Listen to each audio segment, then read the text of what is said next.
21 जुलाई 2022 शहीद दिवस को कामयाब बनाने के लिए बैरकपुर तृणमूल कांग्रेस पार्टी सेल की जानिब से CIC हेल्थ नौशाद आलम की क़यादत में जीसू रोड टीटागढ़ में तृणमूल कर्मी सभा का इनेकाद। इस सभा में बैरकपुर म्यूनसिपलिटी चेयरमैन उत्तम दास, वाइस चेयरमैन सुब्रभात घोष, CIC राजा पासवान, काउंसिलर शेख राजा और बैरकपुर म्यूनसिपलिटी के मुख्तलिफ पार्टियों के काउंसिलरों के अलावा तृणमूल वार्ड कर्मी भारी तादाद में शरीक रहे। इस मंच से सारे मुकर्ररीन ने शहीद दिवस को कामयाब बनाने की अपील की।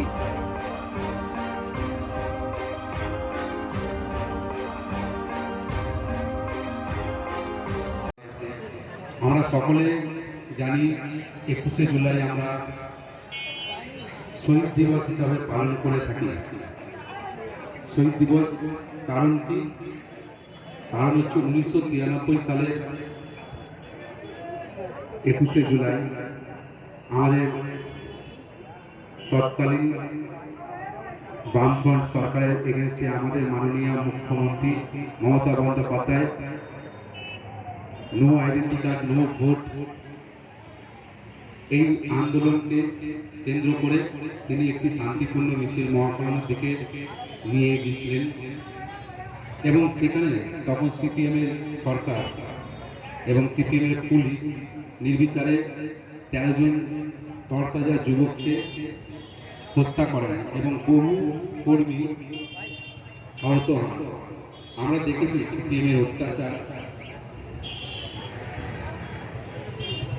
দেখেছি আমাদের পশ্চিমবঙ্গে আমরা বাস করি, আমাদের শিক্ষা ছোট থেকে আমরা হিন্দু মুসলিম সবাই ভাই ভাই সবাই একসঙ্গে আমরা চলে এসেছি। একটি নতুন দল নতুন করে বলছে, হিন্দু নিয়ে কথা বলছেন বিজেপি।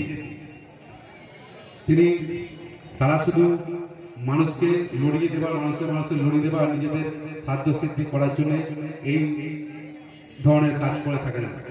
कि মানুষের লড়িয়ে দাও, হিন্দু মুসলিম করে দাও, ধর্মে লড়িয়ে দাও।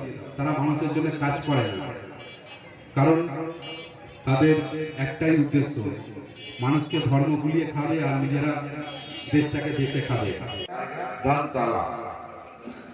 धमताला चलो प्रधान वक्ता कौन है? ममता बनर्जी।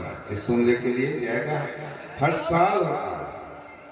किस लिए होता है आप लोग सुना है? 1993 साल में जो ममता बनर्जी जो एक मीटिंग बुलाया, ममता बनर्जी उस टाइम कांग्रेस को जो वो सभानेत्री था, उसको कांग्रेस को सभानेत्री था, तो उस टाइम बंगाल का जो मुख्यमंत्री था वो ज्योति बसु था। तो क्या चाहता है ये हर आदमी को जो गणतांत्रिक जो अधिकार है वो नहीं मिला, हर आदमी को जो है स्वाधीनता वो भी नहीं मिला। और CPM का लोग जो बोलेगा वही आपको सुनने होगा। ऐसा इसी का कोई गणतांत्रिक अधिकार नहीं मिला, इसीलिए ममता बनर्जी धर्मशाला में एक मीटिंग बुलाया। क्या इसलिए बुलाया कि नो आइडेंटिटी नो वोट, इसलिए बुलाया नो आइडेंटिटी नो वोट। जो हर देश से पहले जो आदमी आवाज को उठाया, क्या आवाज उठाया? जे नो आइडेंटिटी नो वोट, ये आवाज उठाया। इसलिए वहां पर बहुत आदमी का जमायत था।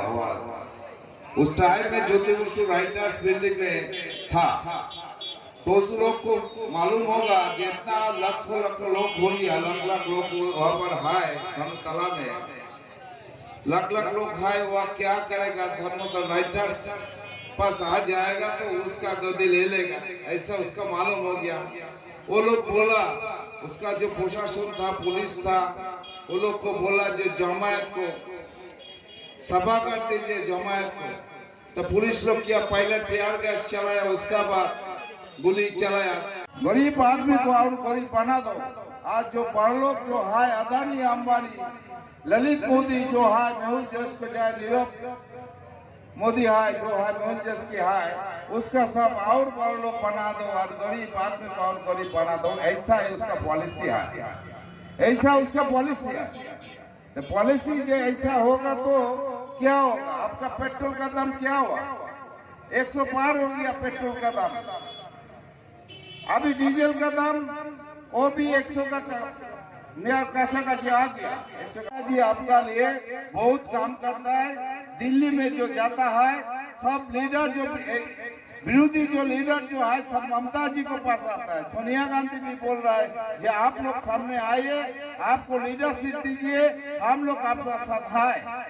कैसे ममता बनर्जी को ऑल इंडिया में सब सोचता है ममता बनर्जी अभी प्रधानमंत्री होने के लिए, लेकिन वो जो कैसा किया, वो सब आदमी को झूठ बता के, गरीब आदमी को झूठ बता के भारत वर्ष को खत्म कर दे रहा है। अभी जो है गवर्नमेंट जो संस्था है